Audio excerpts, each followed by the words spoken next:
Hello everyone, and welcome to the Dice Cast, our Dungeons & Dragons YouTube series. I am S.A.N, and with me I have... Fishman. Well, last we left off, quite a few things of significance happened.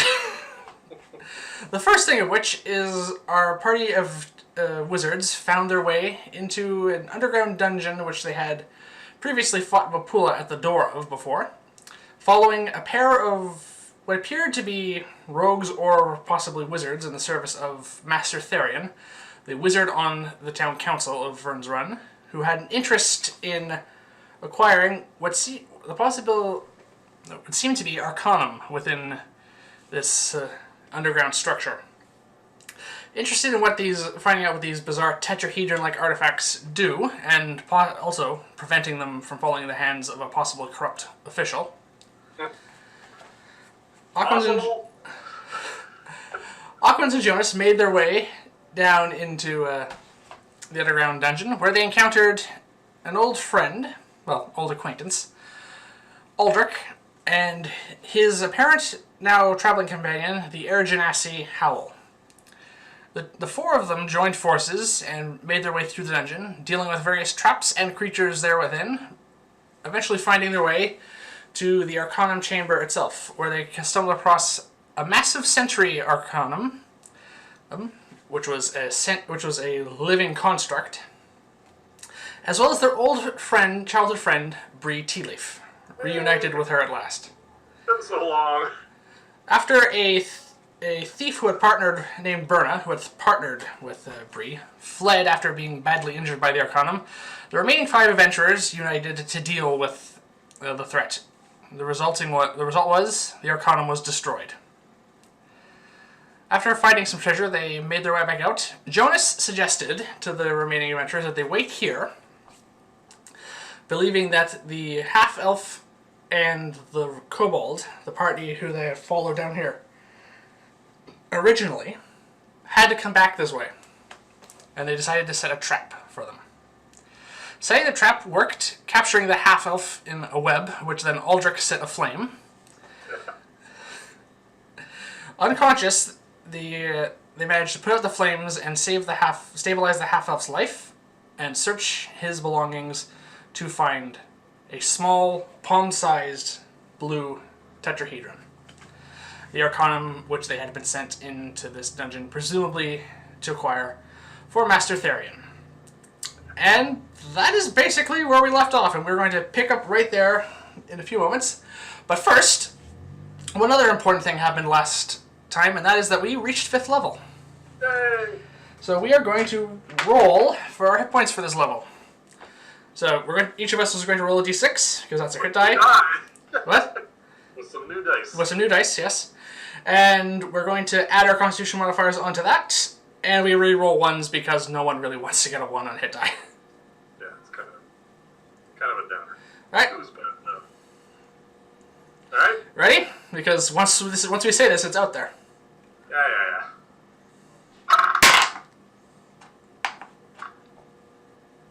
You want me to go first? Sure. Well, remember when I said I wanted it would be nice to get? Got a 6? I have a 5. Oh, so do I. You have a 5 as well? So that's 9 additional hit points. Brings me up to 42. A nice round number. Yeah. With some hidden meanings for anyone who's familiar with Hitchhiker's Guide to the Galaxy. The meaning of life. My meaning of life is a little higher. In my case, literally, what's your hit point total at now? You rolled high last time. 45. 45, yeah, you're a bit higher than I am. Yeah. Would have been nice if it balanced out, but oh well. I'll catch up. Big deal. Yeah. Alright, so that brings us to the scenario for tonight. Yes. So 42 hit points, that's a nice total. Yes. One other clarification, we did go up a level. So we're going to level 5. So Yes. our skill Proficiency goes up. up to 3. Our cantrips, the ones that like your frost fingers, Frostbite. and my firebolt now are more powerful. Yeah, gain an extra damage die. But even though we've done the research and we know our new spells, we need a long rest Yes. before we access our 3rd level spell. We don't have 3rd level spell slots, we decided, because we ended basically right at the end because it was getting long. We went way over time last time. It was long, it was hot, Yeah. and we were tired. Yeah. Our So, characters did us. yes, so fittingly, our characters do have access to the 3rd level spells, but we don't have any 3rd level spell slots yet. Not until we rest. Yes, so we're basically, we are exactly where we left off, except we have a few more hit points and slightly better skills, and this is where we'll pick up now. So, currently with us, Bree Tea Leaf. Yes. Berna has run off. We don't know Yes, we haven't found her body, so we assume she ran off. Yeah, she didn't get eaten by the shark. Well, she could have been eaten by sharks. We don't know. Swallowed whole by a reef shark. Yeah, so we're not going to fish anything out of them, so we assume she ran away. Yes. I'm going to ask Bree. I know we just got back together after a long time. Can you please go check on your friend, and you know where we're staying. Make sure she's safe. Get yourself some rest. Come meet us in the morning, because there's some stuff that's probably going to come out about all this. I don't think it's going to be smooth, let's just say, because people want things, and it's best to be rested for that. So I'm not going to roll for that because she's a lifelong friend and she trusts us, and we've saved her life so many times. It's fine. I'm sure she's just quite happy to actually go check on her friend anyway. So, personally, I am far less concerned about the safety of Vyrn. Yeah, well, anyway, she runs off, and she'll meet us in the morning. Next, Howl has been giving a nice new scimitar. Which Yes. he is very happy about it. And that leaves us with Aldrich. Yes, who does not know that you have the Arcanum on you. Technically speaking, I don't think I do either. Unless you want me to roll a perception check to see if, or do you think? Well, I know I did a stealth check. You did, yes, and you succeeded. But I don't remember what the number was. You can roll if you like, but I don't know what the DC would be. Because we don't remember exactly what you rolled because it was a little while ago, and because it doesn't really matter at this point because you're going to tell me anyway in the long run, I suspect. Yeah. I think I'll just leave it at that for the moment. All right. So that leaves us with Aldrich, Yes. who is unaware that anything has transpired. I Yes. want to say to him at this point, Aldrich, I consider you a friend. I know we've only played a game of chess, but we've been through a scrape or two here together, and I need you to trust me because there's going to be some fallout from this. I point to the prone, stabilized but unconscious body of The half-elf. I'm fairly certain I know who he's working for, which means it is not a small person. It is a figure of note in this city. And so I suspect is the kobold, who has not yet to appear. And I suspect because of their desire to acquire an Arcanum in here, as is your desire as well, I am going to keep some knowledge from you. Because the less everyone knows about some plans that I want to put into action now, the better.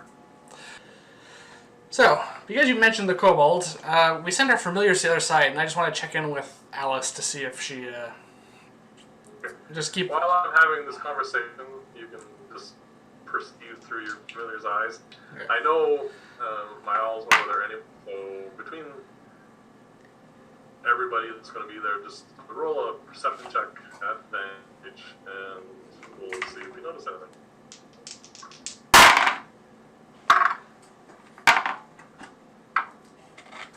I don't think so. What'd you guess? Well, the higher roll was a 2, plus 3, 5. Alright, so they're grooming or preening or something, who knows. Apparently not paying close enough attention. Hopefully nothing will come up behind us. Alright, so as I was saying to Aldrich, things are going to happen. think there's going to be a lot of follow-up over this, involving, like I said, important people in the city. So, I need you to trust me, because I have a plan that should be able to, another day or, about 24 hours, let's say, you and I are going to be able to sit down at a table on opposite sides, have the Arcanum between us, and discuss what's best to do with it. Alright? That is the plan. We shall see how convincing I am. Yes, so this is going to definitely be a persuasion check. Yes. So I'm going to roll for him first. Oh. That's a 10. So he is middle of the road about this so far. That's indecisive, yeah. Yeah, he doesn't know what to do. And now I'm going to try and see what I have. That's a 6. Fortunately, I have 1 luck point left. 1 luck point, yeah. So I'll burn that because this is important. Squeak! That's a 12. So. -1. No, 12. Oh, 12. So that was 13 -1. Okay. So it's again borderline, but we've done nothing to raise his suspicions about anything. We've helped him out quite a bit, and even though we have a limited working relationship, it has been a reasonably good one. So he's decided that he'll trust us and come back, and we'll meet us up at the inn tomorrow. Okay. They head off. That leaves us here with a half-elf unconscious. Yeah. So it's just the two of us now in the half-elf? Have the others? Two of us and the half-elf and our familiars. Okay. So, this is the plan. I'm fairly certain I know who this guy is working for, but we don't know for sure. I would like you to cast Ruin Locating on an object of his that he would obviously never be within. Like, Okay. not obviously a gold piece, right? Maybe like one of the back pages of a spell book that hasn't been used yet. Something terribly obvious.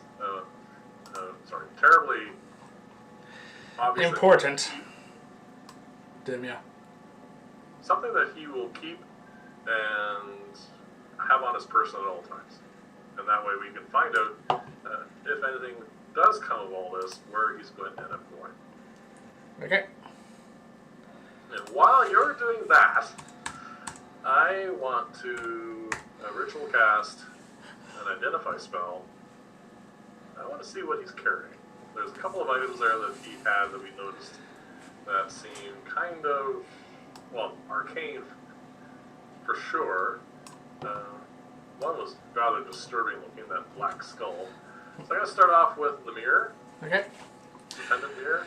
Well, your ritual is going to end before mine does. Alright. Okay. So it's a mirror of teleprojection. Sort of like a communication thing then?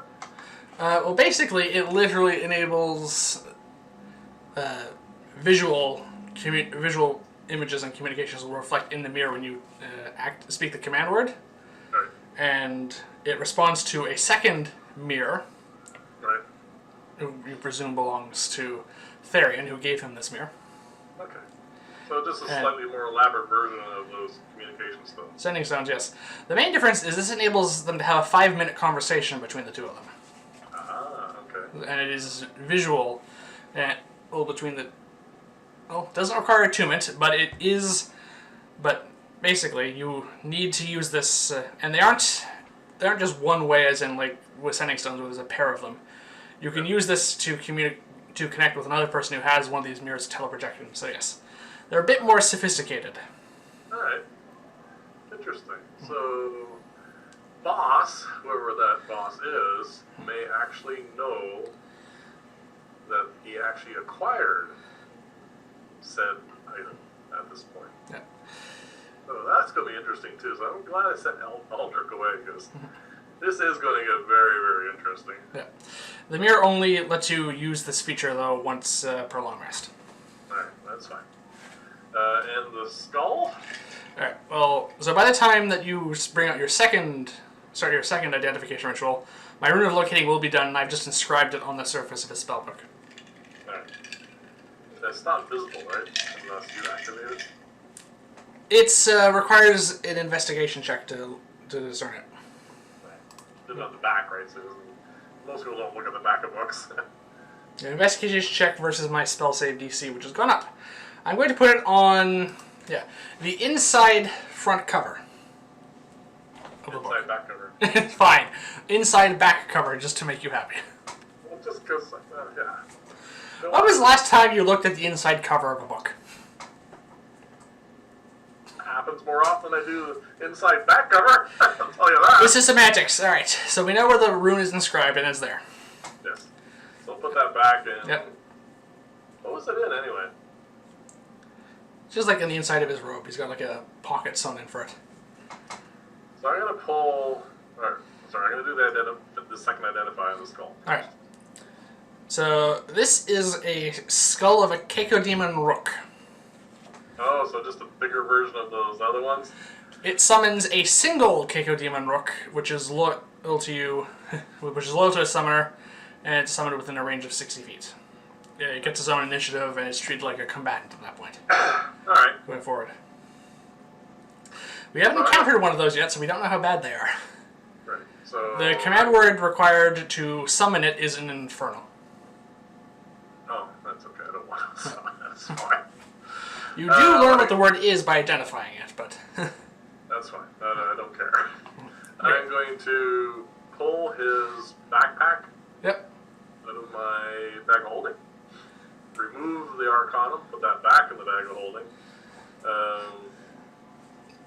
So I'm going to toss, instead of leaving things where they were on his body, I'm going to put everything on him in his backpack, and leave the backpack sitting beside him, including his coin purse, everything that he owned is going to be there.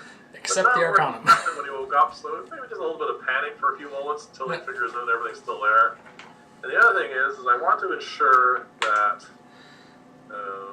the treatment I gave him to stabilize him is really obvious. Okay. I want him to know when he wakes up, someone went to some effort to keep him from dying. Okay. That's basically it. I think our job here is done for the moment. Yes. So, back to the end. Back to the end. Through everything. So we turn to the bridge and go across the rope bridge, presumably, which we left there. And... That's true. I suppose that requires a dexterity check. On my part, anyway. 19. Plus some. 10 for me. You can swim. Yeah. Reclaim the rope, because I think it was mine, or it was one of ours. No, it's the one from the ropes. Yeah, well, still reclaim it. Yeah. Back up through. I'd like you, and I will as well, roll a stealth check, because we didn't actually go in here with permission. So, a stealth check, please, on the way out. Okay. 11. I have 14. So, let's just see how alert these guards are at the moment. Natural 20. Ah, they're not still chasing the horse. What's that? I said they're not still chasing the horse. No. They notice us. And start coming over. What would you like to do? Well, I could fog cloud us. I do have that spell prepared. Might be a good idea. Yeah. Alright. Hang on, I've never done this before, so I want to just look at what exactly happens if I cast this at second level, because I can. I think it does scale up.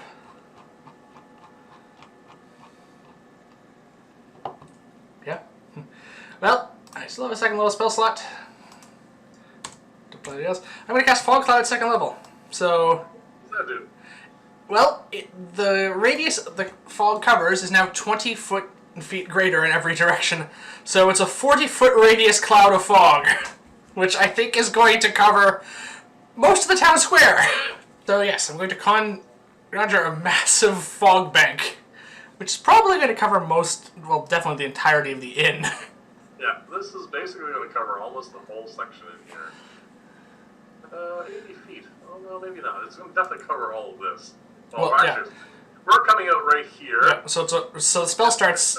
Yeah, it's going to start there. So Technically, the spell doesn't start on me. I can choose where it goes. Well, we definitely want these trees here to be part of it, so we can sneak through there. And... I think I would just center it on the building. All right. Yeah, 40-foot radius, every direction, fog. I would like for you to roll another stealth check for the group with advantage, and I'm going to see if they lose us.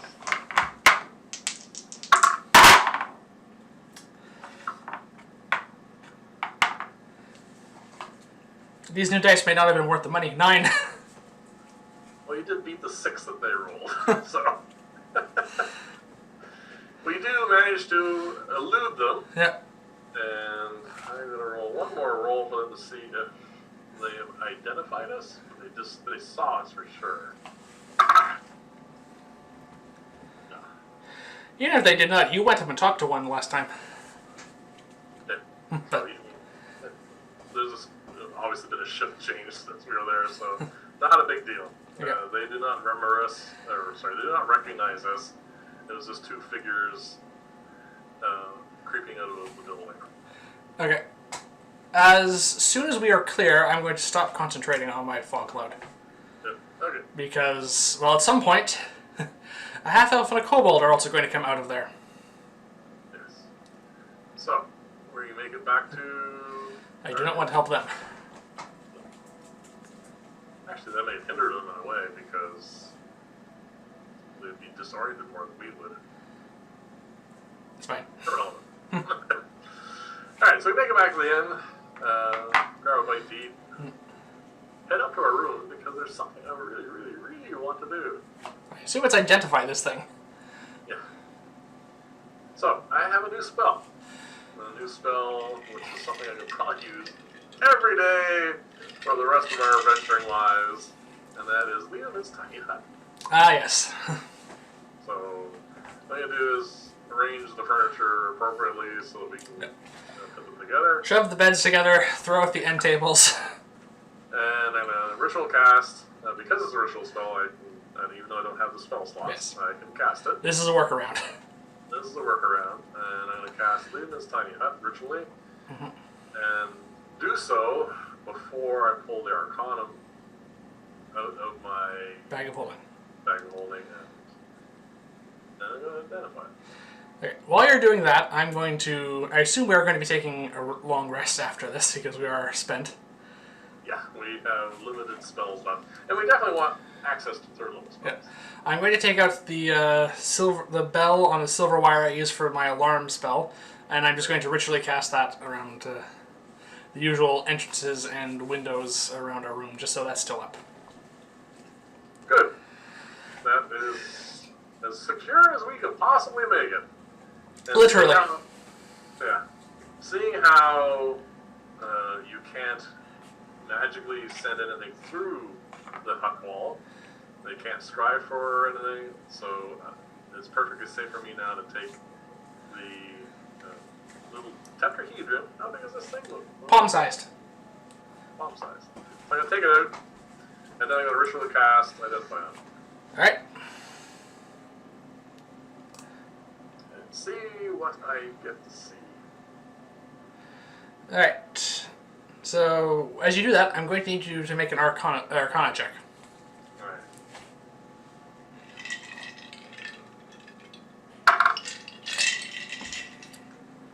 That'll be a 10 plus 4 now. Plus 7.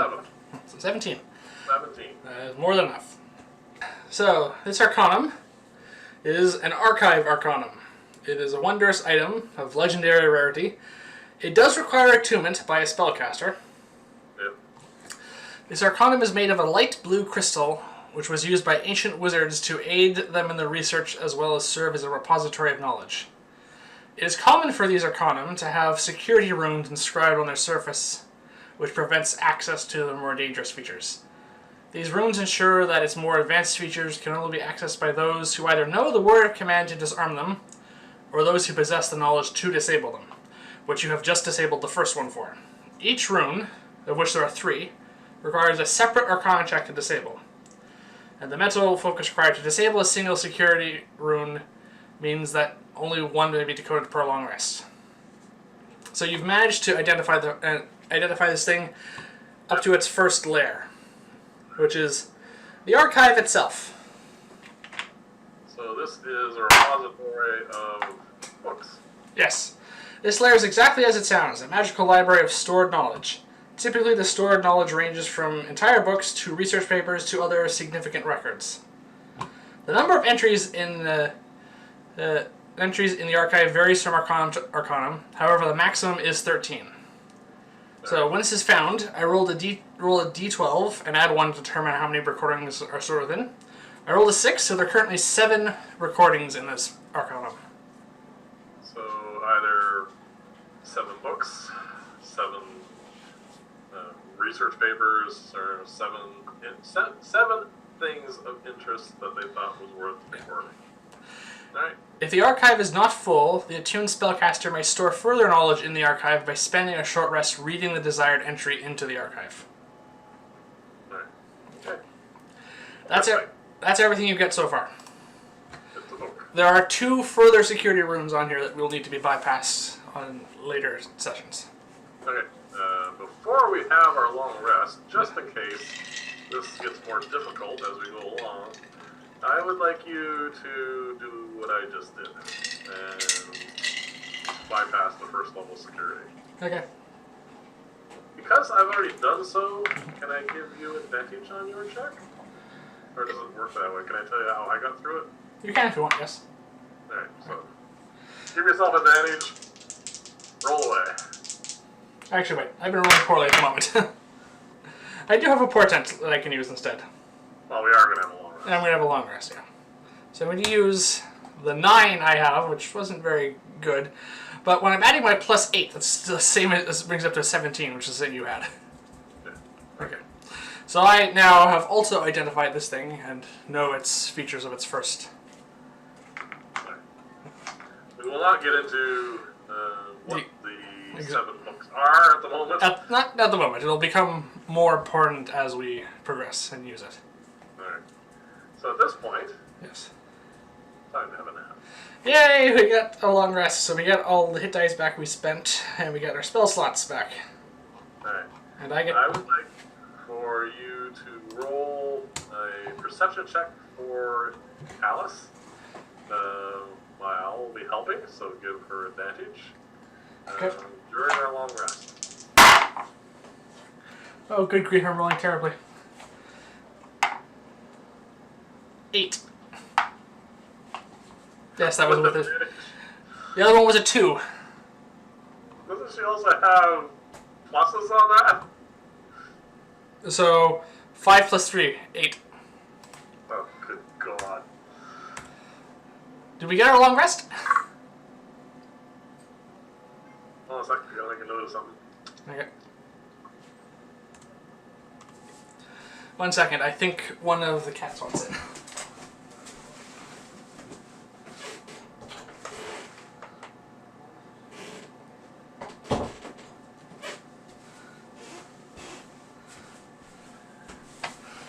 Alright.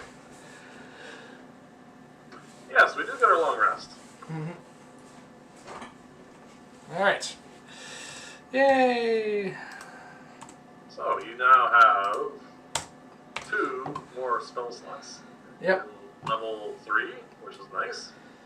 We're now in the slightly bigger leagues, having access to 3rd level spells. Everything else is refreshed. Yeah. If you were down any hit points, you get those back. Just think if I want to pick any change in my prepared spells.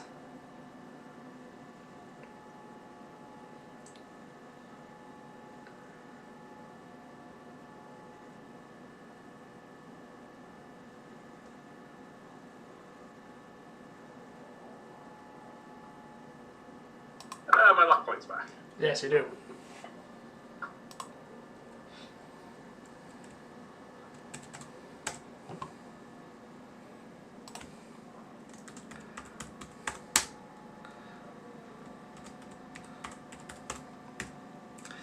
Yeah, I'm gonna change some of my spells around just to... Okay, while you're doing that, Yeah. and before we go down for breakfast, I want to There we go. try and breach the second level of security on this Arcanum. Alright.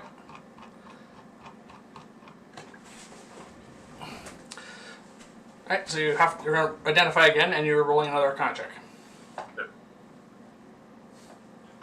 That knocks. Take it out to every... 15 plus 7. Sorry? So 22. 22. Alright, that's more than enough to break the second layer. Alright.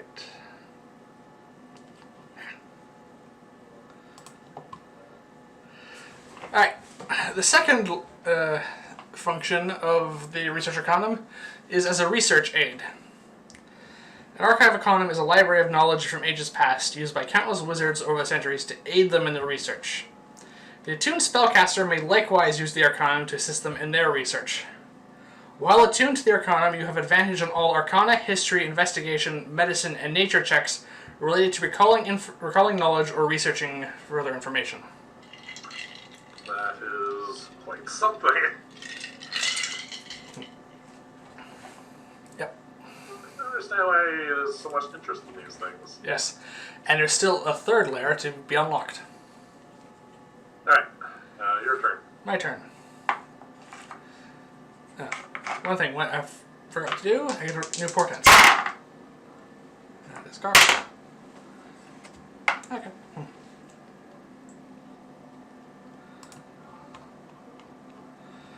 Alright. Note those down.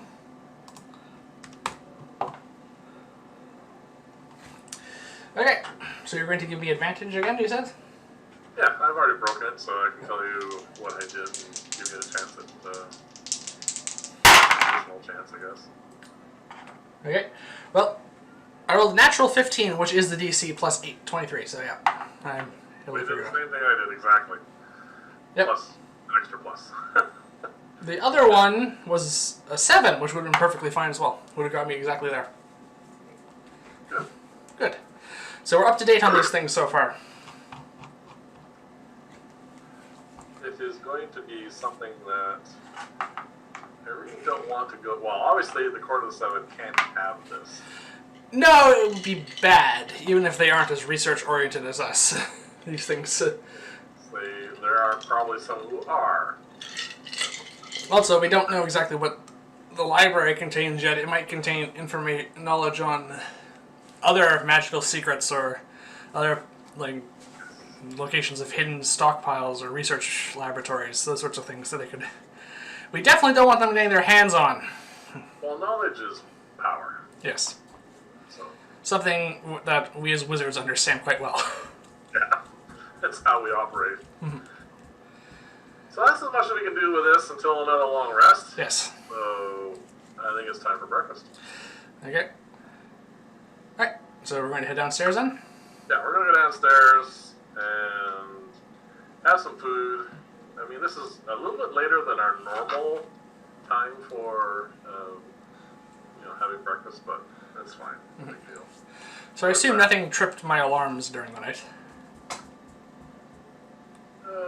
No, the alarms are fine. Now that we're at a long rest, can you roll one more perception check? Only for your cat this time. Alright. Does she have advantage on scent-oriented? Yes. Okay, so she has advantage anyway. Okay. Okay, finally rolling a bit better. 16. Okay. So she doesn't really detect anything. Okay. It's just off chance. So, we head down to the common area and have basically brunch. Because we are a little bit of a late riser this particular morn. Alright, so we're sitting there, Yes. having our breakfast, when a familiar figure comes in through the door. Almost the second our food gets delivered, which is kind of unusual, but You keep calling him a steed, so that's stuck in my brain That's now. why I think his name was Anatole, his real name. Yes, I have it written down here. But yes, I refer to him as Steed because that's who he reminds me of. Yes. And again, he is very well dressed. I would like to say this is becoming a near-day occurrence, but I know it's not. It's not. It's becoming like a almost... weekly occurrence. Yeah. Almost. But anyway, he comes in, and he's... Now, roll a perception check. Another one? Okay. You're rolling so well today. And it continues. 8. Alright. He's dressed all in green. Lovely clothes. High quality. He comes in, heads directly towards us, pulls a chair out, and sits down. And says, "Good morning, gentlemen. You guys are busy." Yes, I suppose we have been. Yes. I have my methods of, discerning events, and yes, some stuff has been happening. He has a strange smile on his face, which is kind of setting me off a little bit, but anyway. Small talk for a few moments. He says something to the effect that it is so nice to actually get out and walk amongst people every now and then. I'm really enjoying this. And he leans in a little bit closer to you and says, "Notice anything?" And smiles. Alright. Do I notice anything that he's... You can, this time because you're actively trying to notice things, roll an investigation check. Something you're skilled at. No, I'm not. I just have a higher You're modifier. getting a better number anyway. Yeah. Natural 20. Okay, there you go. As he leans in, you notice something odd. As, well, you're a wizard, and you've seen me use this spell before. There seems to be a visual representation over the features of the actual person that's here. And as you stare and look, you see a little bit of translucence for a second, and you see a skull. A familiar one. All skulls look the same, but as you through the disguise self spell, you realize that you are talking to a lich. A familiar-looking one, I presume. Well, the clothes are. Yes. The skull. Unless he has discerning cracks or something or whatever.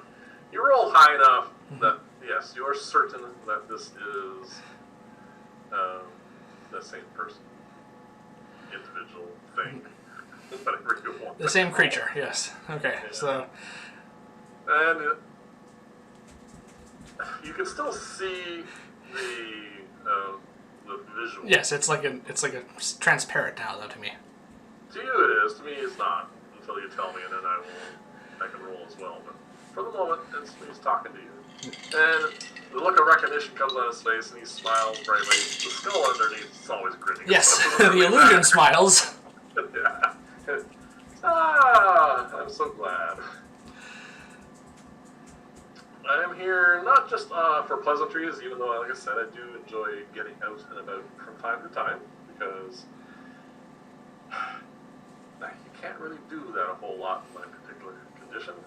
People respond rather poorly to me wandering about, so I have to be very, very careful. Now, I've noticed a milestone that you've reached, and I'm very happy about that, because a mutual enemy of ours is on the move, and they will be here relatively soon, I suspect. They are sending representatives. I'm not entirely sure how many and who yet, but I have my methods of research, and I will continue to check in on this. But things are going to get very, very interesting soon. At that point, his head almost whips around almost completely, because has no muscle tissues or ligaments or tendons to get in the way. Yeah. So he does a very inhuman thing and almost does an owl and looks straight out the door and says, well, looks like you're going to have an interesting day as well. And he gets up and says, I think I'll make use of the facilities. And he says, good day to you. And walks out the back. Okay, I process everything that just happened there and was said. Yeah. And it's like, okay. Mutual enemy, I think to myself. Well, I can... On their way, well, I can only assume that's the court of the Seven. Yeah. I say. He was talking, Yes. you know, in not exact tones or anything, but... He could have been referring to Therion, but technically he's not on his way unless he was literally coming to this inn himself. Yeah. He lives in Vyrn's Run. I think it's much more likely it was referring to the court. Yes. No sooner than the Lich has left the room. Yes, his name may not even be Anatole. It's not Anatole. Well, unless Anatole has been a Lich all along, we didn't know. You never know. Initial It could be the same. It could be him. We never know. That initial perception check was for the fact that he came in, sat down, and didn't wipe the dust off the chair as Anatole always has done. Ah. So, maybe not him. As he's left the room, you hear a commotion in the street. Some yelling? As he leaves the room, Anatole walks in the front door. Yeah. No. Missed opportunity. There's a commotion in the street. Oh, not again. Some yelling and some screaming, sort of. Some people are definitely not happy about an event that's happening out there. And moments after that, the doors to the inn burst open, and Bree comes running in, completely. Let's see here. She's really winded. Running is not her forte because she's really short, but she seems to be holding She's up tall her- for a halfling. and she's sweating, breathing really hard, and makes about 3/4 of the way across the gap between the door and us, and a figure appears but steps into the doorway, holds a blowpipe up to their lips. You can't see any features other than this is a very cliche, dressed completely in black individual, black face mask, very some sort of very narrow slitted glasses so you can't even see the eyes, holds a blowpipe up, and misses what? Oh, sorry, I thought it was a 3. It's not a 3. Hold on a sec. I could have made one. I need to check.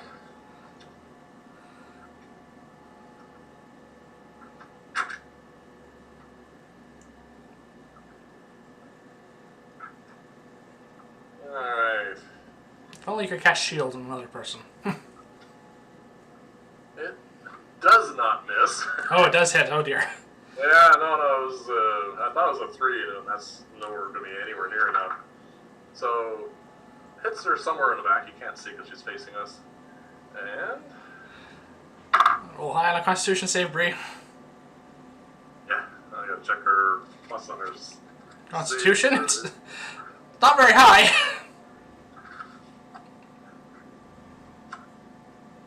I should have these a little bit more organized. There we go, the last one, of course.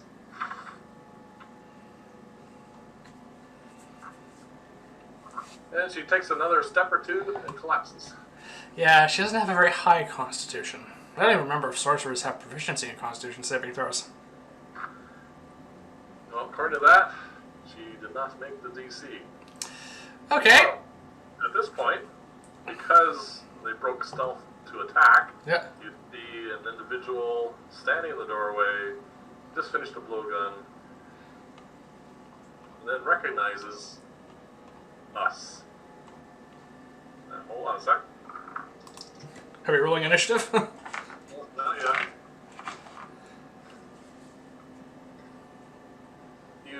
also notice at the same time another person standing beside them, also dressed in black. Roll under your passive perception for stealth.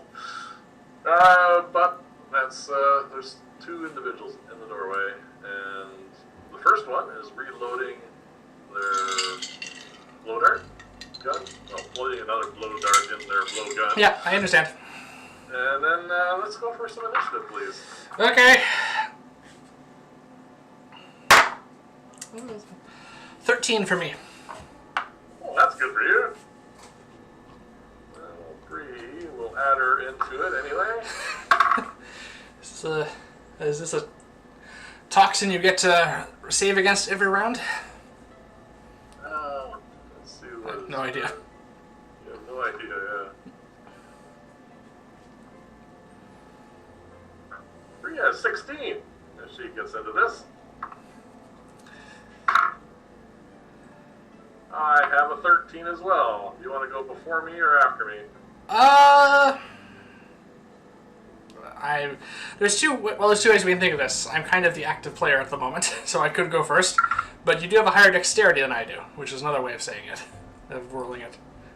I can go first. It's fine. I have an idea already. So I think I'll start. Okay. So at the beginning of the initiative rolls, the one One of them rolled higher. Oh no. trying to hide behind the first one very, very poorly. Launches dart. We got 2 targets. What would you like? Odds or evens? I usually go with evens. Alright, so it's a 5. Lucky you. Goes and shoots a blow dart at me. Which is a 12. 18 to hit. 18 to hit. Oh, well, that's a hit. Do you have shield prepared? I am going to double check that right now because I just saw what happened to Bree. Yeah.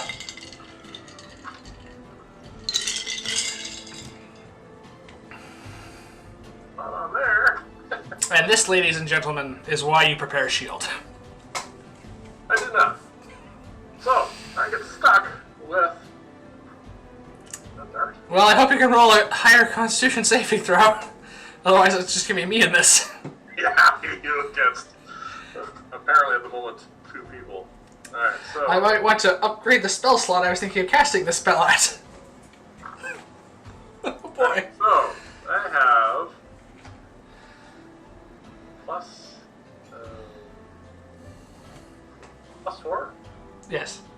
plus 3, plus 2 on my Constitution saving throws. You're proficient in the Constitution saving throws? Oh, sorry, I'm not level 6 yet. Ah! So plus 6. Plus 6. That's still good.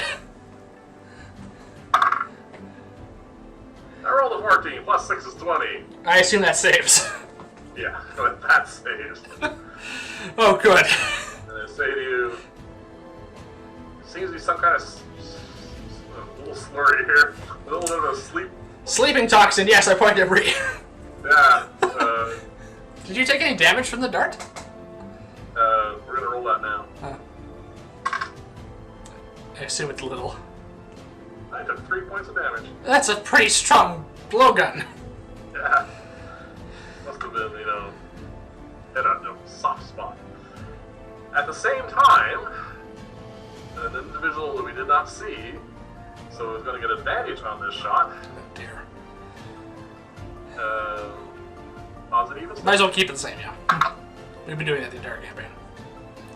Don't even bother, I'll just have to shoot at me. And the running trend for the campaign continues. I know, just like, why bother? They all want to kill me, that's just the way it is. Well, I don't think these ones wanted to kill you.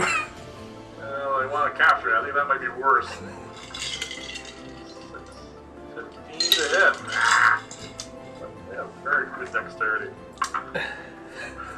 15 is the highest number, and it does hit me. 15 is the highest number on advantage. That was a poor roll.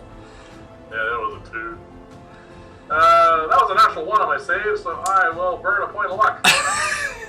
Oh, good grief. Alright, That is a 2. I'll burn another point of luck. Here he goes, burning through all his luck again at the start of the session. And finally. Okay. You managed to roll high enough, I take it? Yes. So that's 1 point of luck left. 1 point of luck. Okay. And I assume you take more piercing damage from the other dart. Oh yeah, my bad. Forgot that. For 2 points of damage. So you're at 40 hit points now. And that brings us to the top of the round, which is Bree. Sleep and sound. Oh, was that they got a surprise round on us, I guess? Yes. Oh, okay. Yeah. So Bree's asleep. Okay. Bree's asleep at the moment. And that brings us to you. Oh, good. They're not getting it immediately enough. Alright, well that was not fun. Wasn't too bad though. I think I'm going to go with my original plan. Alright. What's your original plan? I am going to reach into my component pouch and pull out a fistful of sand. I put them to sleep. And I'm going to cast Sleep. Alright. At second level. Oh, oops. Wait while I find all my d8s. Alright. There. 78. The benefit of buying new dice. I now have enough to roll this. All once. Before you roll, this may change your mind. There are tables in here. Yes, but they're in the doorway, right? They're in the doorway, so you can, if you centered on them, there's going to be a couple people in the actual common area that will come into effect. You could center it outside the door, yes, in an area that you're not sure of. There may be people out there, but you don't know. But there's a possibility. But I'm definitely getting some people in here. Yes. Okay, then I'm definitely going to center it on a point just outside the door. Okay. In the street. Okay. So I bring up the fistful of sand. I scatter it in front of me, and it flies out like a firework and turns into a cloud of mist, which glitters like ice crystals. And let's see if it works. After that description, I really hope it does. Yeah. That was a lot of effort for nothing. Oh! 3 sevens. 7, 14, 21, 29, 33, 36, 40 total.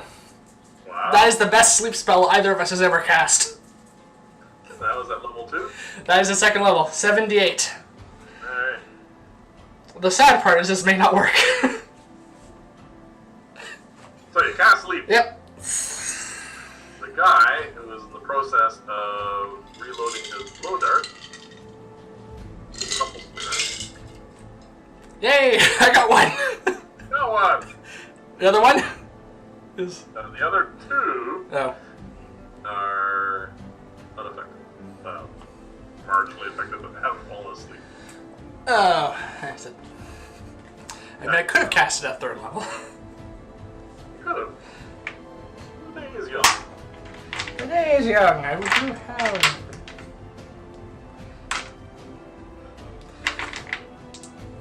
So, seeing that your spell worked. had an effect, and we'll assume that they're not totally loaded down with hit points here, so I am going to pull out my wand of magic missiles. Oh. And I'm going to... Not the one who's asleep. Not the one that's asleep. I want to find out what's going on here.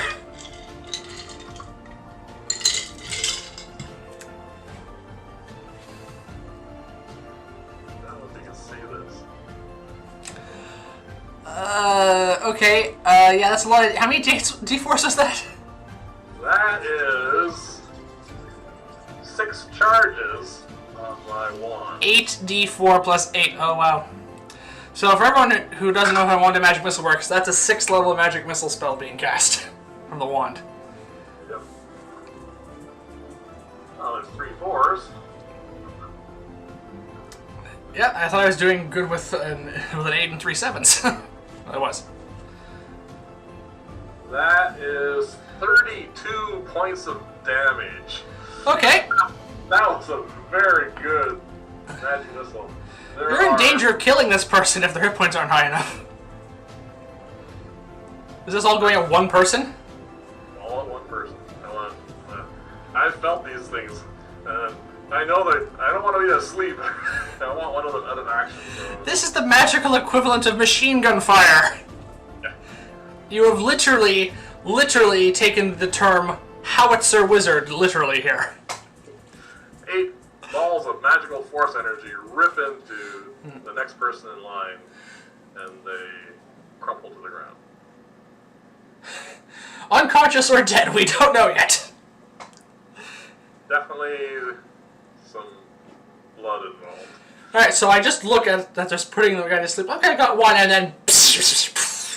And you blow a hole through... And you blow 8 holes through one of their chests. Yep. And I was like, okay! I wasn't aware we were going into this lethal. Well, like I said. And somehow I'm the neutral one. Yeah. If we hang into this firefight long enough, Yeah. then we're going down.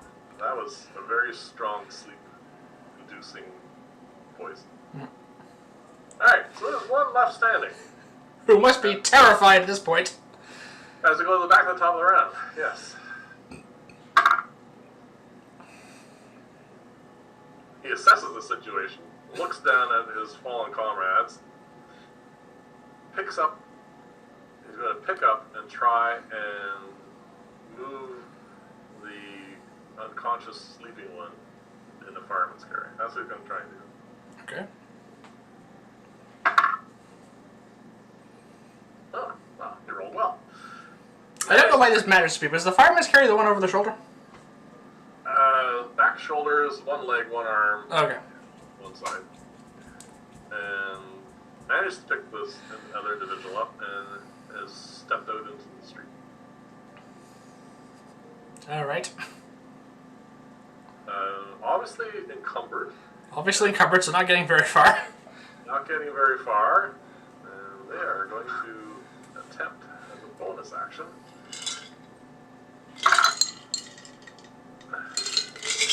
to try and hide. How far to the door?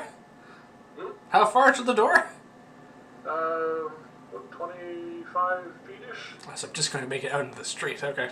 Yeah, so you can, as an action, you can make it outside the door. Okay. Is it my turn next? Yeah. Okay. I will use my movement to get over the door, hopefully stepping over the potential corpse. Yeah. And into the... So I'm 5 feet out the door. Yep. Oh, it's an action to try and find out where this person is, though. I'll give you a perception roll. Actually, never mind. They rolled really bad. Oh. He is carrying somebody. There are people talking and pointing fingers. You do see it. Okay. You only managed to make it 15 feet. With your normal move rate, he's only 10 feet away from you. So it's not exactly like he's far. He is trying to duck behind some barrels at the moment, but there's a whole pile of people pointing and wondering what's going on. They see the bloody corpse, what they're assuming at the moment. Yeah, this is causing a lot of commotion. I mean, he's definitely had a death save at this point. Well, I assume they're not 90 feet from me. No. Okay. 10 feet from you. Oh, they're 10 feet from me. Is there a bunch of people around them? Is there people around them? Yes. No. They're pointing, but they're not pointing from close by. It's a growing ring of people trying to keep away from these people. So I can easily fit just him and, well, the unconscious person, which sleep ignores, presumably. I'm going to... Okay. You want to go for another sleep? Do I want... Yes, I want to do this at second level, because I want this to work. Alright.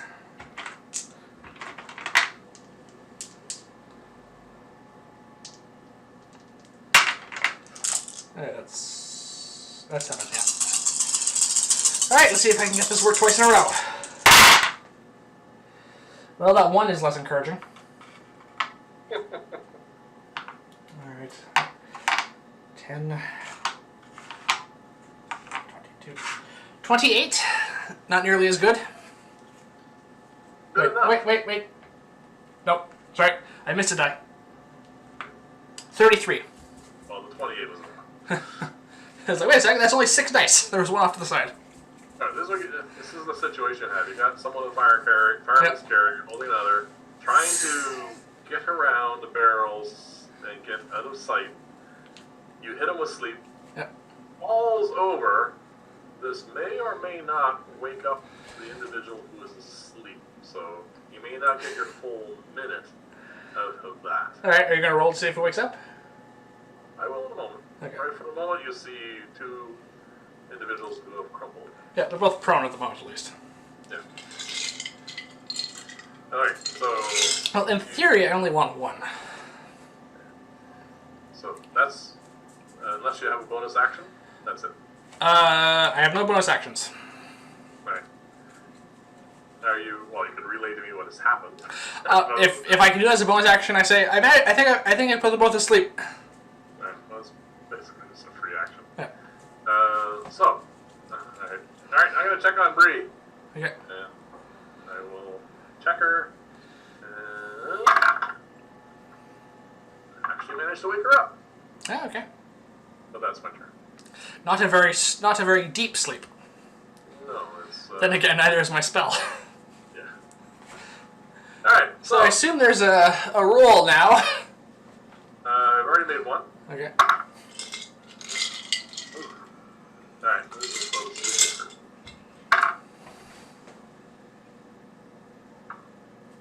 Doesn't wake up, apparently. Okay. I'm a sleeper. But, just as an aside, you're fairly certain you're not going to get the full minute out of that one. They're not comfortable at the moment. Okay. Thinking quickly then, I could... so I have 50 feet of hemp and rope on me, obviously, because I have an adventurous pack, and they'll come with that. Yeah. Do I think I could tie up both of these 2 with that much rope? It's enough rope. It may not be enough time. It's going to be a dexterity check to do so. 1, no problem. 2, it's a bit of a stretch. But you will also have my help momentarily. Yeah. Okay, in that case, I think I am going to just tie up one of them. Which one? The one that got dropped on his head? Or The one that's more likely to wake up, I think. Alright, go for the one. Alright, roll a dexterity check. Dexterity check? How good this is. Alright. I'm not very dexterous, but... 11. Alright, sort of fair to middling. Okay. Alright, so you're in the process of doing that as I come out the door, stepping over...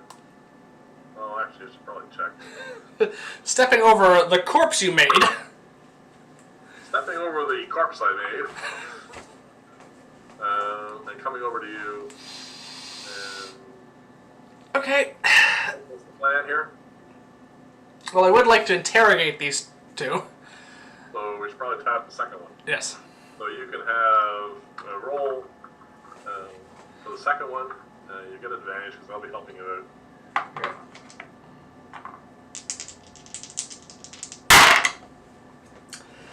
19. Alright, more than good. That one's very secure. Yeah. So you managed to tie them both up before In the middle of the street, with tons of witnesses. kind of off to the side.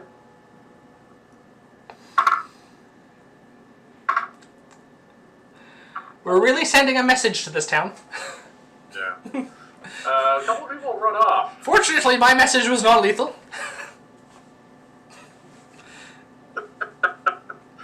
Alright. Average civilians and citizens in a village like this are not used to seeing murder every day. Not murder, self-defense. As I pull 2 darts out of my pocket. You got, there was an excess of darts on your side. Yeah. The arguments a judge might rule. What judge? Anyway, back into the game. Yes, there's a fair amount of activity here. People are coming in a little bit closer now that the assailants are down. They've seen us now for weeks. are used to unusual activity, let's say, because this has happened a few times now. Twice in this very inn. So anyway, yes, it has not gone without notice that this is not the first time this has happened to us. yeah. So they're coming around. The first one is the one that you tied up First. initially, the one with the fair to middle of tying, and also because he got dropped on his head.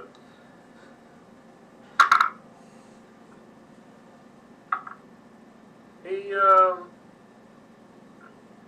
starts wiggling around a little bit, and then you see a knife slip through his ropes. And My rope! your rope. No, your ropes. What? Your ropes. Plural? Well, there are more of them, but they're a lot shorter now. Oh. He threw them all, so you have a bunch of little short pieces of rope. He gets to his feet. But that's pretty much all he can do, because he's still a little groggy. Yeah. He's free. He uses action to free himself and wake up. And he's standing at his feet. He has a knife in his hand, and a dagger. And a little confused look on his face, but that's where we're at. So, shall we roll for another set of initiative? Oh, we're not just keeping the last one? Okay. No, let's try to roll them again. Unless you want me to give them the natural 20. No, that's fine. 17. Oh. You're coming up in the world. I have...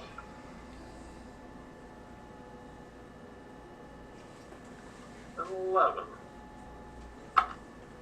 3.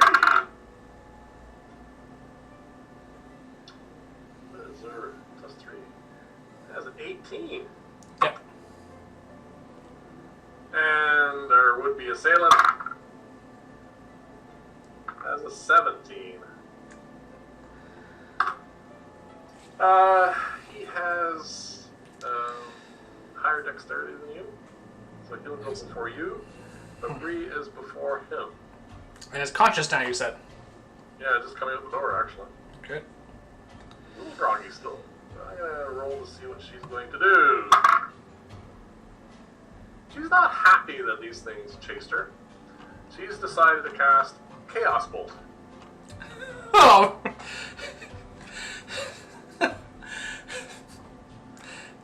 So, just to point out again, somehow you two are the good aligned characters. Stop milking that. You don't know what she's been through. D&D alignment is so broken. You don't use that stuff. We don't actually know.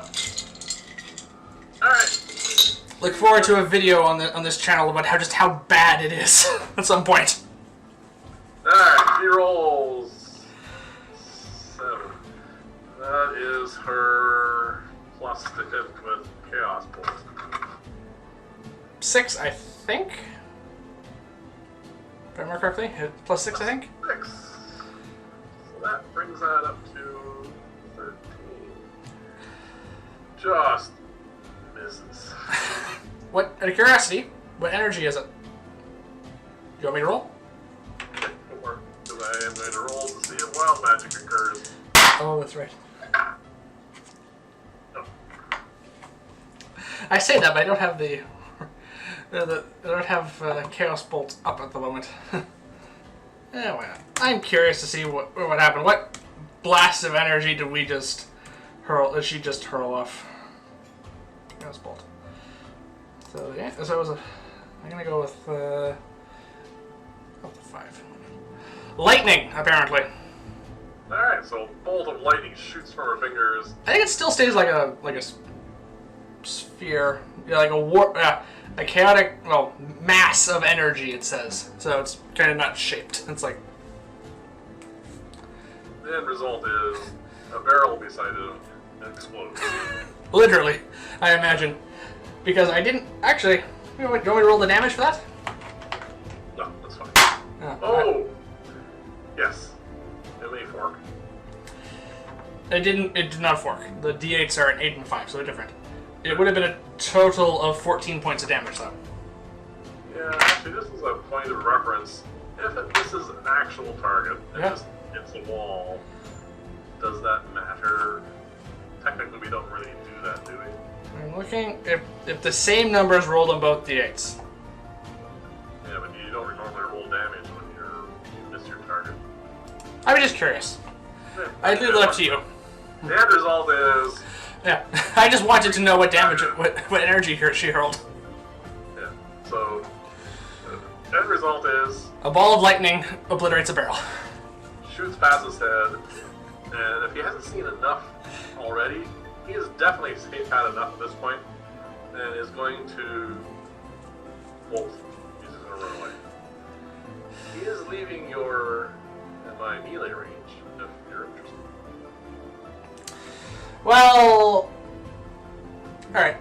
I know there are some things you can do as opposed to causing damage, because I don't have a very high damage output with my staff, but one thing I can try to do is I'm going to try and trip him, I guess? That is something you can do with an attack, I think. Like shove and... Well, that's not going to be an attack. That is going to be well, your dexterity versus his acrobatics. Okay. We'll give this a try. You're going to try and stick between his legs and trip him up. Yep. So do a dex check for me. I rolled.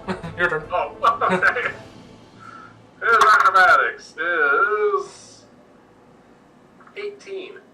Well, that beats my 6.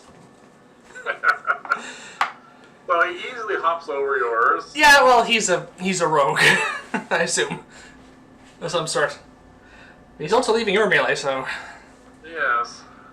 I think I'll follow suit, because I'm getting all this snidey comments about me blowing guys up. Alright. Only one of them was directed at you. Well, no, 2 of them were, technically. Oh, I rolled a total of 20 to trip him. Much better. He rolled 20 to not be tripped. Is that a tie? Apparently. Roll again? I don't know, whatever you want to roll that. I'll roll again. I got 9 this time. Yeah, no, the odds are in his favor here. Yeah, I think he's over 20. So, he barely manages to get away.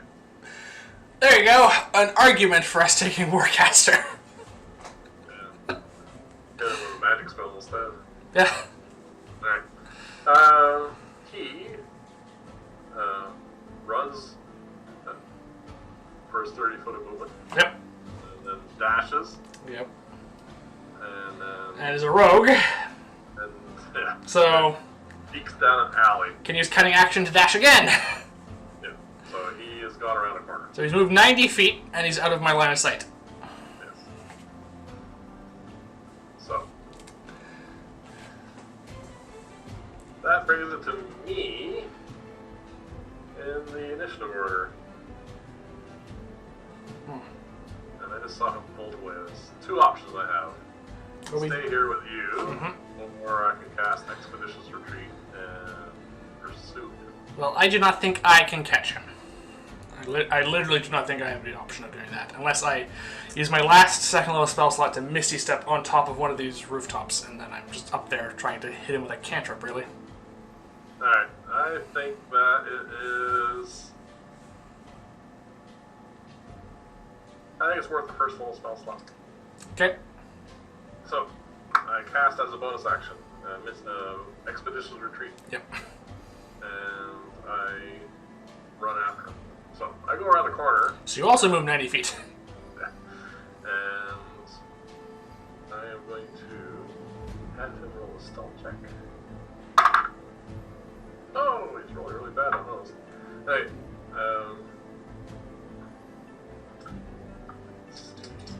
there.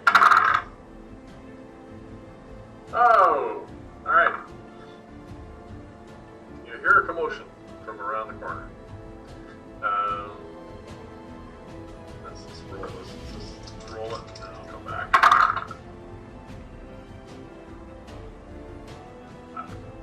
Okay. In short order, I come back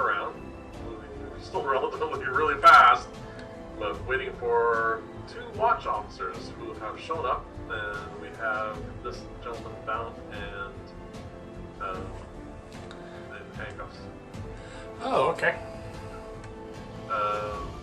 Like the guy that is on the ground has woken up. Oh, okay. So, Yeah, but he was bound quite well.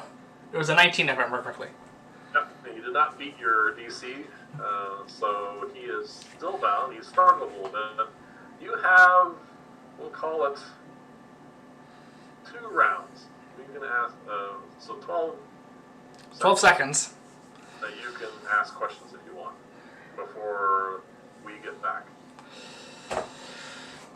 Okay, so you're bringing back 2 watch officers, which is unfortunate because they are probably going to want to take these 2 captive and 1 to the morgue.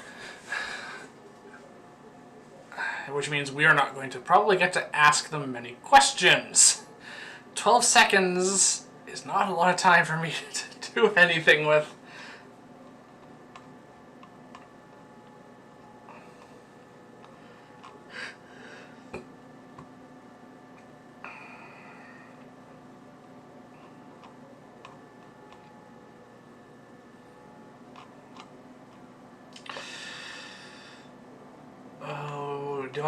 Do I just cast Detect Thoughts now and try and read this guy's mind and get asked basically 2 questions and maybe get a...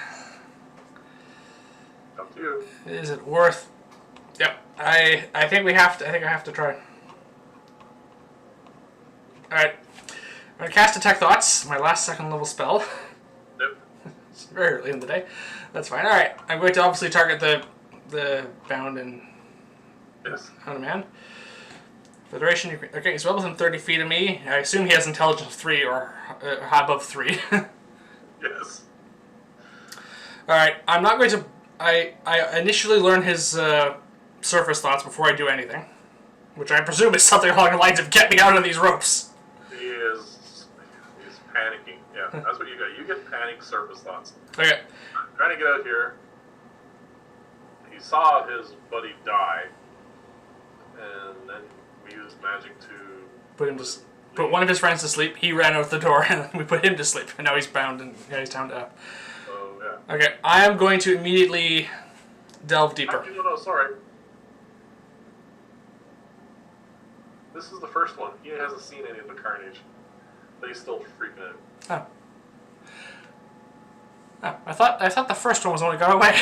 I tied him up first, I thought, because he was going to wake up sooner. It doesn't matter. Yeah, sorry, my bad. You're right. No, you're right. Okay, so that's what he's seen. So that's his initial. Okay. Are we still in initiative? I suppose. No. No. You use your action to cast a spell. Yeah. So you can, as a bonus action, ask a question. Yeah. And read some surface thoughts, and then you're going to have 1 full round. 1 full round, which I'm going to hope is going to let me. You're going to let me delve deeper and maybe get a 2nd question off. My first question is going to be, who do you work for? Does he? I don't know if... You're not even entirely sure he heard you because he's freaking out, and Okay. all you're getting back is, can I get that knife? No. Can't get that. Okay. And then, Okay. So round 2 of this interrogation, which is probably only going to last. yeah. Well, I can keep the spell going for a minute, so I might be able to get this to work. Alright, so I am going to, as my action, I'm going to delve deeper. Alright. So he gets a wisdom saving throw for this. Your spell save DC now is 16! Sir, what'd you say? I just want to confirm that. 16! You rolled a 14, so What's his wisdom modifier? That's what I'm going to check.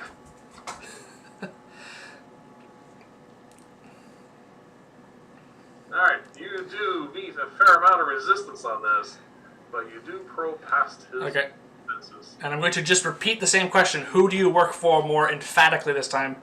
He knows I'm reading his mind at this point. Yes. And he is really freaking out now. Okay. But because you're going past the surface thoughts down into his actual intellect, you know that he works for one particular individual that we know. Nice. Master Therion. Master Therion? Okay. If he fails, I can learn his motives, mental state, and something which looms large as mind in addition to the question. If I can get anything from that. Completely and totally freaked out. Yeah. Because he was hired, obviously, to do this. Yeah. And wasn't expecting this. And what else did you get to know? Motives, mental state, and something which looms large in his mind. Any of those things which you feel like I can discern from that question. His motivation is twofold. First, money. Secondly, he has a fair amount of loyalty to a group. Okay, I'm probably not going to be able to learn. And okay. I don't have enough time for that. And I assume the thing which loomed large in his mind was basically who did you work for? No, the most important thing to him right now is to get out of here. Okay, so that's the second round of my interrogation, so I assume you show up at this point. Yes, we are now here. Alright. Part of that was us going around the corner and coming towards you. Alright, on his turn, for all intents and purposes, because this is sort of like pseudo-initiative, he can attempt an intelligence contest with me to force me out. Well, he rolled a 17. Oh, okay, well, I roll now. This is a contest. Yeah. Okay, just intelligence. You rolled a 17? Yeah. I have a total of 17. Alright, so he resists. So okay, you're gonna roll it, okay. In that case, he forces me out of his mind and the spell ends. And he's a strong will, this one. Yes. And the watch is now here. And Okay, it wasn't a total waste. Yeah, well, we found out something rather important. I probably could have guessed that, unfortunately, though. Not unexpected. Yes. Alright, so... Actually, I should roll this.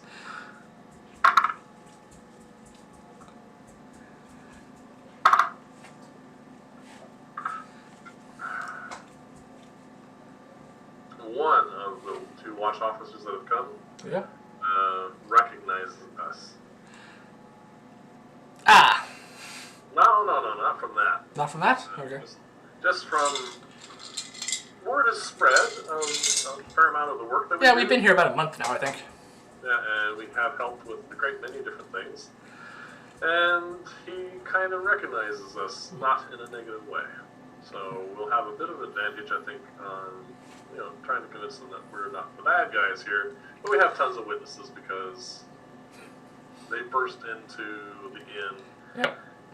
So instead of... There's fewer of those now. There's a public interest in keeping all the taverns intact. Man. Full montage of doing this. Okay. They ask us questions. They arrange to have... I'm going to be forthright and honest that our friend came into the inn. These three came in afterwards and assaulted her and us, and this is the result. Then we defend ourselves, Yeah. yeah. That will all come out in the process. Like I said, the question happens for a little while. They have these two trussed up. We do have to go down to the watch office and have a talk to the commander for a few moments because they're not obviously in charge. Like I said, that all happens. We'll say we lose a half hour out of the day. It's not going to take very long. The watch offices, like, we're right here, right? Yeah. It'll happen right here. And this is some ladder coming down this way, so it doesn't take very long. Yeah. And they know us more than, this guy did. Yes. We have helped quite a few people in this town. Yes, we returned probably half the town's wealth to it. Yes, exactly. And that goes a long way. And we have now created something for them to talk about for a day or two. Yes. So in short order, things go back to normal. We leave the watch office, and the day is yours. Now what's left of it? It's almost noon. Right. Well, I'm going to make sure Bree is okay. Yeah, she's fine. Yeah. She took minimal damage. It's just that sleep. I am going to ask if she knows what that was all about. Alright, so you talk to her. Alright, take her, we go back to the inn. Yes, because It's time for lunch anyway. time for lunch anyway. It would be nice to sit down and have a short rest after that. Yes, so you take a short rest. So rolling, because I'll expend a hit die. My bonuses add up to 5 anyway, so I'll regain those hit points. I took no damage. Unfortunately, and my first level spell slot. I can only get back 1 second level spell slot, despite the fact I expended 3 of them, because Arcane Recovery is half my level, rounded up, which is 3. So I can't regain. So there's 1 spell level wasted, basically. All right, it was important to put them to sleep, I think. That'd kill them. Yes, but see, I wanted to interrogate them. You only need 1. Anyway, we buy Bree some lunch. Yes. Mark off a couple of silver if you want to keep track of that. Yep. And Here's my silver. during lunch, you ask her what happened, and she's much more relaxed at this point. How much silver? Hmm? How much silver? All right. Prices have gone up a little bit. Yes. Didn't we pay a gold piece? No, it was a few gold pieces at this point, probably. Every week we pay a gold piece. Yeah. We haven't bothered cracking up our room rental yet, but there's an awful lot of traffic in here now because, well, one of the major inns in the town is burned down. Collapsed. Yeah, and, well, you know how it is. Supply and demand, prices go up. Yes. Alright, so, you talk to Bree, and this is what you tell her. It's, now that she's actually calmed down and thinking about it, she's not entirely sure. She obviously caught up with Berna yesterday now. Went back to their headquarters. And I don't say anything aloud. I'm just saying to myself, oh, she survived. Anyway, talked to Berna. Berna was exhausted. In the morning, though, when she got up, Berna wasn't there. She thought that was kind of odd. She talked to a couple of her friends in the guild.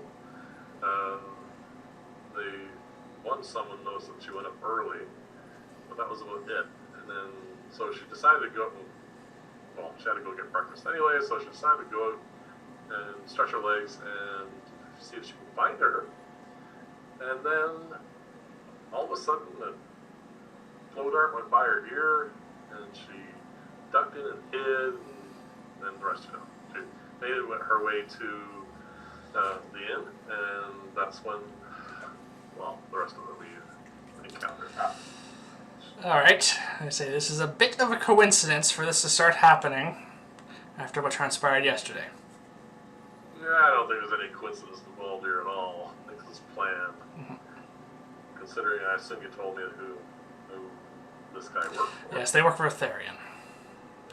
So, that is... However, this was a rather shoddy operation for, I'd say. This is not what I would expect from someone of his status and capability.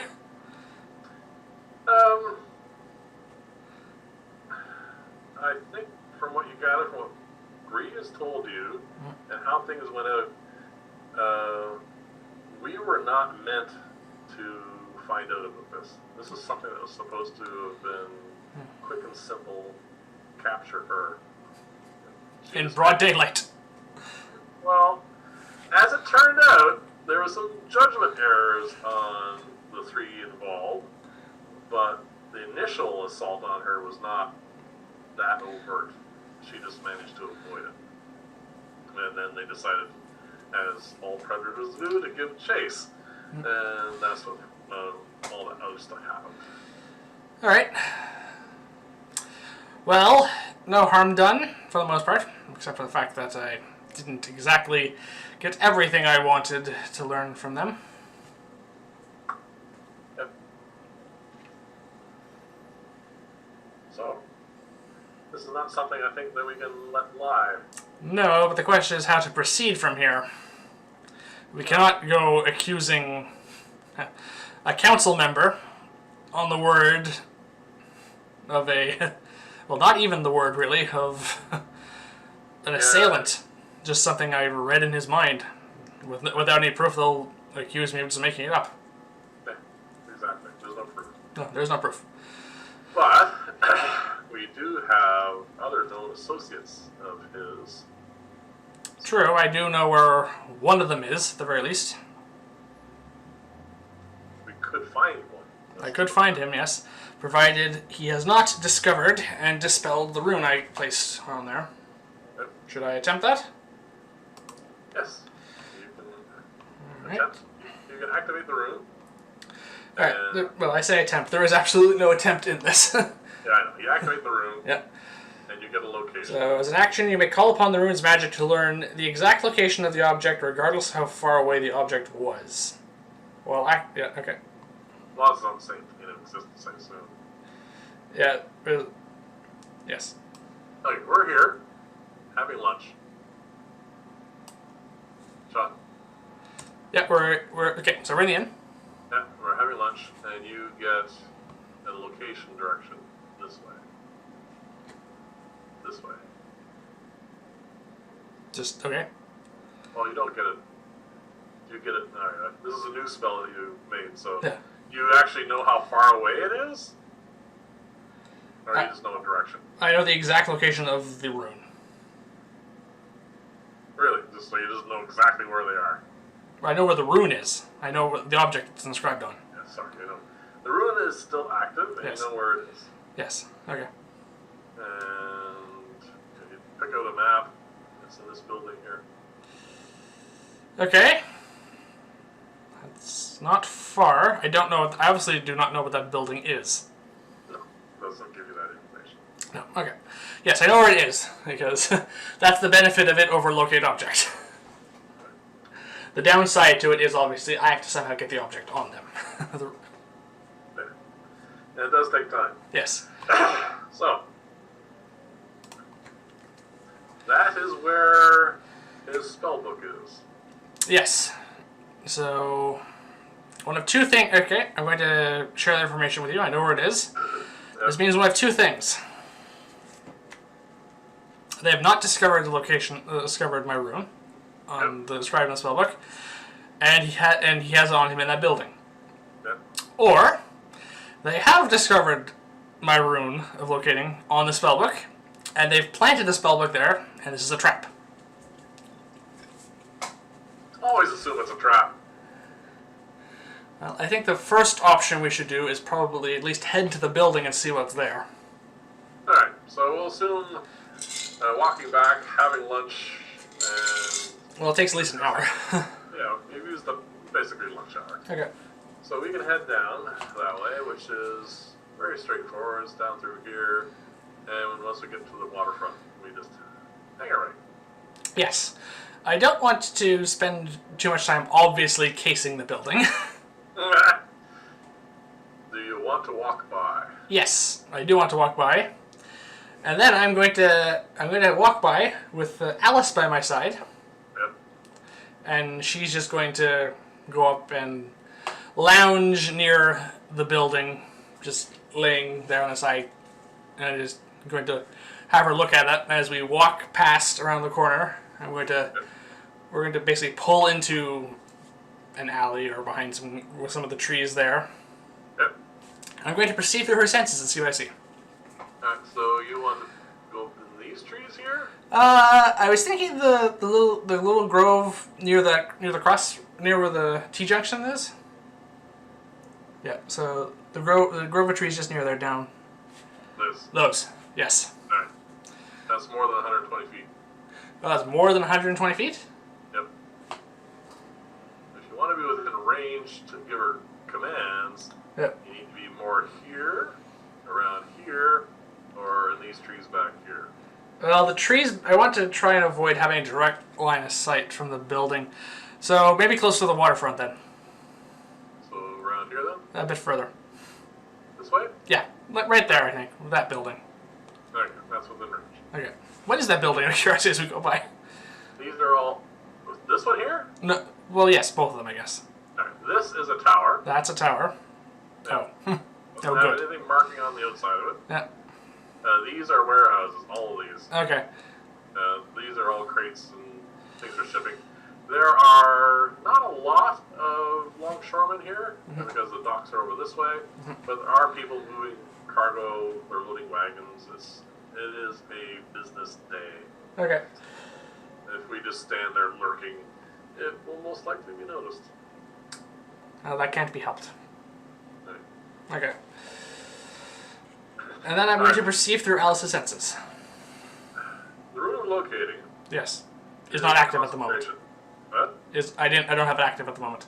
Right. It is a concentration thing, right? Concentrating on activating the rune is concentration, yes. The spell itself isn't. Okay, that's fine. Okay. And you perceive through your cat's eyes. She's got herself seated Yep. at the base of the wall, trying to be relatively innocuous. Yep. Roll a stealth check if you like. Sure, I'll roll a stealth check first.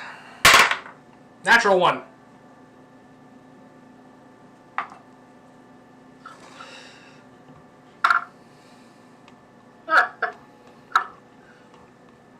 Well, a couple of little neighborhood kids, because this is, not exactly the neighborhood, but north of here is. Lots of businesses, there's kids around. Alice has got the attention of some kids who want to pet her. And, that means, picking her up, scratching her ears. What would you like her to do? Nothing out of the ordinary for typical cat behavior. I'm just gonna... You want her to try and wriggle out of their arms? We'll see how long this takes. Alright. They might just get bored. Should we roll for stealth at this point? Nope, there's a young lady involved, about 8 years of age, and she's making all kinds of noises about, oh, I hope my parents like you. You think your cat's about to be adopted. Well, I'm about to wreck your world, kid. Are they leaving? They're taking your cat with them. Yes, Alice is in the arms of an 8-year-old girl. But they're walking away? Yes. Alright, well, once they're a little far, I unsummon her.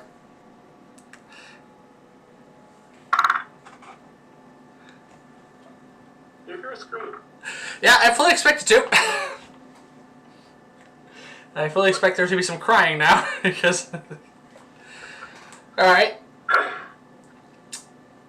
Slight modification to the plan, I say, turning to you. Maybe we should use your owl. Alright. Less likely to be the source of entertainment for children. Less likely. Less likely. Far less likely to be caught. Yeah. Because my owl will not be on the ground, I can guarantee that. So what I'll do is I will have her pop into existence and then fly to this rooftop right here and overlook this area. Yeah, it's probably a good idea not to land on the building itself. So, I will roll for perception. Oh! That is a good number. Came to a 20. 20 total, okay. I relay to you that definitely hear movement and voices from inside the building. They're not being trying to be quiet, or they're just talking. I can't quite make out the voices even with a 20, because there's an awful lot of stone and distance in the way. But I know people are talking in there, and it's not just one person. Okay. So, obviously this is a tower, so there's multiple floors most likely. Yeah, I'll make a roll for that. Yep. Looks like about 3 floors. Does your owl have an idea of which floor that would be in? The voices seem to be coming from what would be considered the ground floor. Okay, the ground floor. This might be pushing it, but are there windows there? Yeah,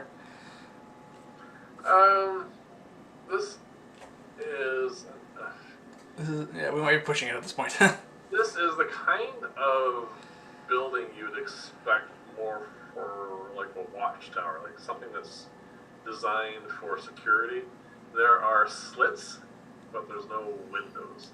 Okay, well, alright. Well, we can take a gamble here on the inside. I don't know what the inside of this building is. I'm just going just because we're here at this point, I'm going to concentrate on my rune of locating again, just to make sure it's actually inside the building still. Okay. You concentrate on it. Yep. You do get an elevation from this as well, right? Exact location, basically. Is, yeah. Basement. So just several floors down. Okay. Glad I did that, I say. Okay, this tower has several sub-basements, I think. Yeah. Alright. Well, there goes my first plan. What was that? Clairvoyance. Oh. If it was going, that's why I was trying to think about I was trying to get details about the inside layout of the building, because I can choose an obvious point to conjure the sensor, but it doesn't move after that. It may not be a bad idea because there are individuals in the ground floor. This main floor. Yep. The only downside to this is if it is, in fact, if it's one room, then I get, or just a small number of rooms, and I get the room right, we're golden. Yep. If not, I've wasted a spell. But I think we have to try. Alright. So I am going to reach into my component pouch and say, you want to know something we forgot to do? What? We forgot to go buy our new spell components. I say at this point. I use a focus, so I'm fine. Well, clairvoyance requires very specific spell components. I cannot replace them with a focus, which I do not have. You need an eye. I need a glass eye and a jeweled horn, each of which has to be at least worth 100 gold pieces. Alright. I say, I cannot cast clairvoyance at the moment. Well, we're going to have to do this the old-fashioned way then. Or we could just go, to Windows, and I could buy the components. Well, you have two choices. Depending on how time-sensitive this is, you know where it is currently. Yes. Something may happen in the interim. We could go to Wendell's, buy the things that you need. Well, I could go to Wendell's. I'm the only one who has to go. Oh, yeah, but alright, I could stay here, keep an eye on... Yes, I mean... the building. Yes. Bottom line, at the very least, one of us is going to stay here. I assume Bree's still with us. Oh, yeah, she's Okay. So one of the three of us will at the very least will stay here. Yeah. I honestly think this is a very useful spell. I've only known it for a short period of time, but this is something that we might need in there. This is a familiar that no one can really do anything about. For the most part. Yeah. Okay. So I definitely should have thought of this earlier. But in my defense, we were attacked in the middle of breakfast. So I am going to run to Wendell's, basically. I move as quickly as I can. You two should probably stay here and keep an eye on things. Alright, we'll do that. I would like you to roll 2 Constitution checks for running there and for running back. Okay. Let's roll this one. 9 for the first one. Off to a good start. No. Apparently breakfast or lunch we just had is not sitting too well with you, and it's going to take you a little bit longer to get there than you had hoped. Okay. But I do get there. You die on the way there. That wasn't that kind of a check. So you make it to Wendell's, and you need to make a purchase. He's very happy to see you because the last time we saw him... Oh, that's right. We haven't even dealt with that yet. He got all his entire shop contents returned to him, including his money. Alright. Runs up and gives you a big hug. Very happy to see you. Where's Jonas? Is he with you? He's with a friend of ours at the moment. I just remembered that I needed to pick up some spell components that I... Sure, anything you want. What do you want? Alright, I'm going... So I need the... So I need the glass eye and a jeweled horn. They have to be worth 100 gold pieces each. Alright. So I have more than enough gold to pay for the 200 gold. Okay. He has all the spell components and everything for first and second level spells. He doesn't necessarily have. Because this is a 3rd level spell, yes. We do know that. Spell, which he cannot cast. A while back that he has to send out for sometime. So I'm gonna roll percentage chance here. What is the percentage, out of curiosity, if I'm allowed to know that? I'm gonna give it a 30% chance that he has this. So 30 and under. Yeah. So this is not something he would normally carry because he would get the component when he got the spell, like if he ordered a scroll or whatever. Okay.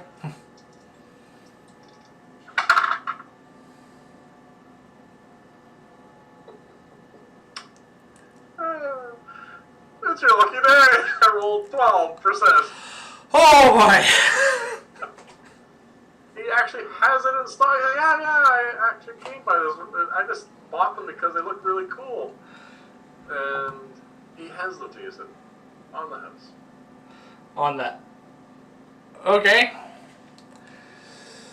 I mean, that's very generous of him. Yeah, no problem. Don't worry about it. Okay. Come back. I mean, the shop's all organized now. I owe you guys so much for all this. We can talk about future things later. Mm-hmm. But you look like you're in a rush.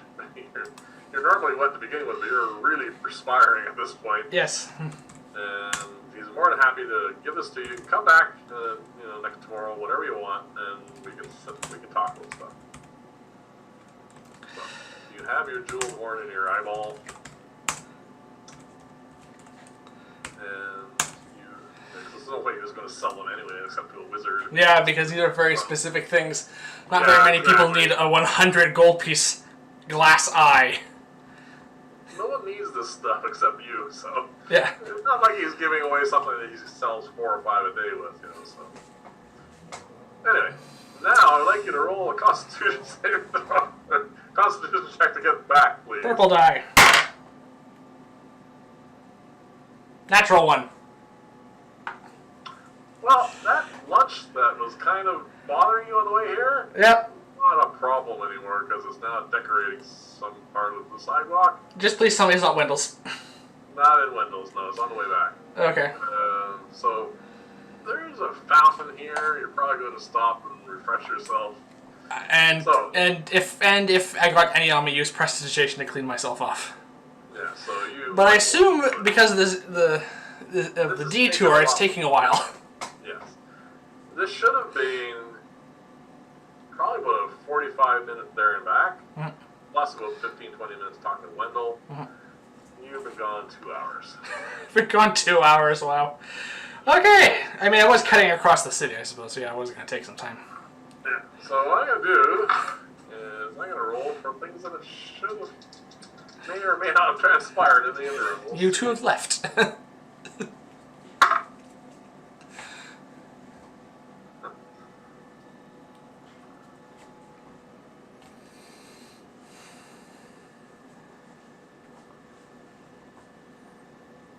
Alright, you come back. Alright, I come back. Alright. You find us because we stayed in the same spot. Alright. First off, where are you been? And why do you look so haggard? You're just going to Wendell's. I say, look, whatever it was that we had for lunch today, never order that again. Alright. The good news is, I pull out the glass eye and the jeweled horn. I say, Alright. Wendell did have you were gone, what we need. I need. something interesting happened. Bree is basically jumping up and down, very excited. Berna left tower. Okay. I just think, I say aloud and I think to myself, of course she's somehow involved. Went somewhere, came back, and is now in there. Okay. I just think to myself, oh, of course she's involved somehow. Somehow she's just finding another way to screw us over. Bree is Why didn't I roll higher on that Sentry Arcanum attack? This is all out of character. This is just me at the moment regretting the fact that this character lived. Bree is, like I said, very animated about this. Intrigued and obviously not happy about it either. Because she feels she's been set up. Quite possibly. I say, alright. She wants to get in there. So I look down at the jeweled horn and the glass eye I'm carrying. It's going to take 10 minutes to cast this spell. yeah. It's not optional, it's not a ritual, it's just at the casting time. It could be very helpful to know the layout of the room. On the other hand, 2 hours have gone by. Yes. I'm going to shift both the glass eye and the jeweled horn to one hand. And just hold my hand up again. Yep. I want to focus on the room of locating. I just want to make sure it's still in there because there's a good chance that in 2 hours The whole thing is empty now. that the half elf left. Yeah. It's conceivable. Yes. It is still there? It is still there. Okay. It is still several levels down. Okay. I presumably don't have to convince you of this, but I feeling I do have to convince Bree that it's a good idea that we wait 10 minutes, we wait a little bit longer for me to cast my spell, just to make sure what the inside of that building is like. Okay. While you were gone, I've had a chance to catch up with her, let her know, and let her know that I need to send an owl back to the plateau and let her parents know that she's alive.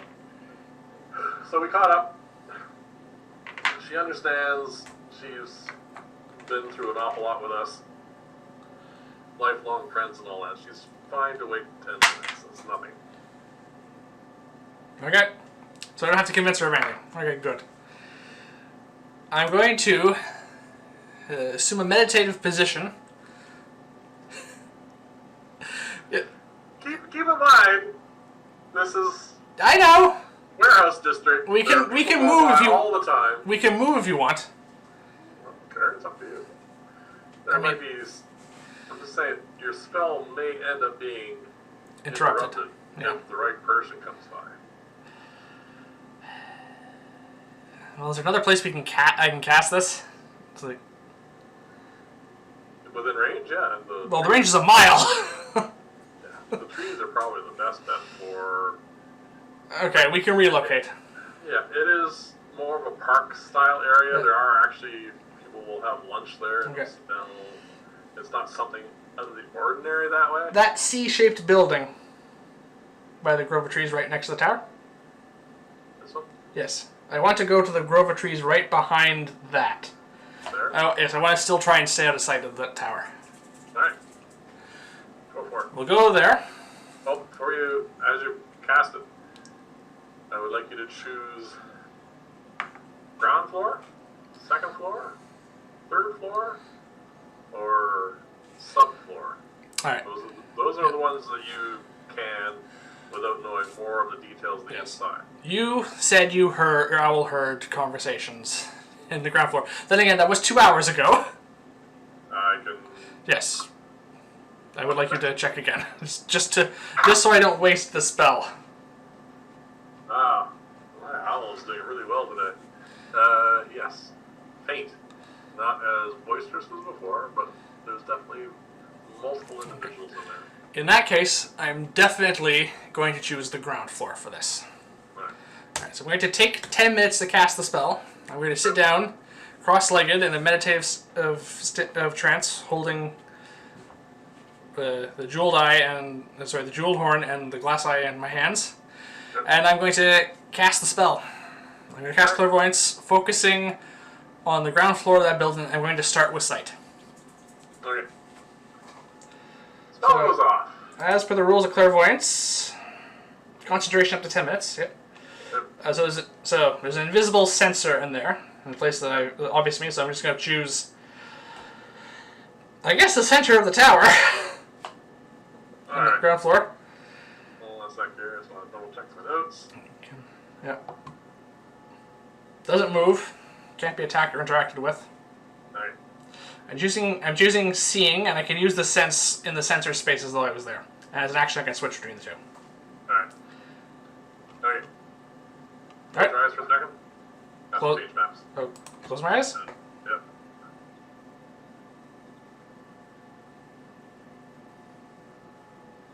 Okay. Okay. So I assume my sensor is basically the center of the room. Right here. Yeah. So an invisible eye magically manifests that no one sees, but I can see through it. This is what you see. And there is a stone room with a stone floor on the inside. This is rather repetitious, but a stone door. There is a set of stairs kind of in a spiral heading up to the second floor, and a set of stairs in a spiral heading down to the subfloor. This is a whole pile of crated materials and sacks of Lord knows what. There seems to be an awful lot of material here. This and this are weapons racks. And in here, on the floor, there's 4 people here. They're all in that same garb as the people we saw earlier. They're completely covered in a black outfit. One is kind of leaning here, watching the door. Yep. The other 3 are on the floor, and they seem to be playing some kind of dice game. And this guy is turning around periodically, chatting with them. They seem very relaxed. So basically, when I said middle of the room, I also meant elevation-wise, because the eye can look in any direction I choose. It just can't move. So I'm just okay. So I can see all of this. I can't hear anything. I'm going to try and describe this to the best of my ability to you and Bree, because I can still speak. Okay. As you notice, there are no windows here. No windows. So the only way into that building is the front door. Well, that's a good security option. Yep. Okay. I'm going to switch to hearing now, try and listen in. Okay. The conversation is, again, it's in common. Yep. They're not very boisterous or anything, except every now and then someone rolls a good number and they get a little excited. They're just chatting. If you want to wait long enough, you might get a bit more detail, but right at the moment they're just concentrating on their game. Copper and silver seem to be exchanging hands as they play this game, whatever it is. Okay. Well, I can keep the spell going for 10 minutes. I see no reason not to push this as far as I can to gather as much knowledge as I can. Alright. I will see if I cover... So from what you said, Berna left and came back and went back inside, from what I heard you say. Yes, you do not see her here. She's not, I did not see her, but she's inside. As far as we know. No. The conversation never varies from the game and just general stuff. For the full 10 minutes? Yep. Alright. Spell winks out. Alright. Alright. I didn't learn anything else apart from what the room looks like. Yep. There's only one way in there, as far as I can tell, and that's the front door. Yes. And there is a guard, well, or rogue of some sort, description, watching it at all times. The other 3 are playing some sort of dice game. They're a bit distracted, but there's always going to be someone watching that door. If it opens, they're going to take note. He doesn't always watch the door like a hawk. No, obviously because he's on guard duty. Everyone slacks off on guard duty. It's a cliche. This is a few hours have gone by. Yes. And they're getting, if not bored, they're definitely getting a little antsy. They don't seem to think anything's going to happen. Again, conversation did not go to any kind of events of the day. No. Just idle chit-chat. Yep. Yep, just bored guards. Alright, what do you want to do? Okay. Going in the front door seems like a bad plan, but I don't see any other way in. There were no windows in that room. You didn't see any windows on the outside with your owl? Yes, not windows, slits, but they're not on the ground floor. Oh, they're good. on the second and the third floor. Like arrow slits. Yeah, that kind of thing. Okay, we have to go in there. I assume I say we don't the spell book at the very least is not left. Vyrn has not left. Okay, hold on a sec. I'm going to do one more thing here, just in case, because we were watching. Yeah. Oh, actually, that's a good roll. When Berna came back, she did a special knock on the door. Okay. Was let in. Well, that might give us surprise. Better than nothing. Something. Odds are almost even, which I don't like.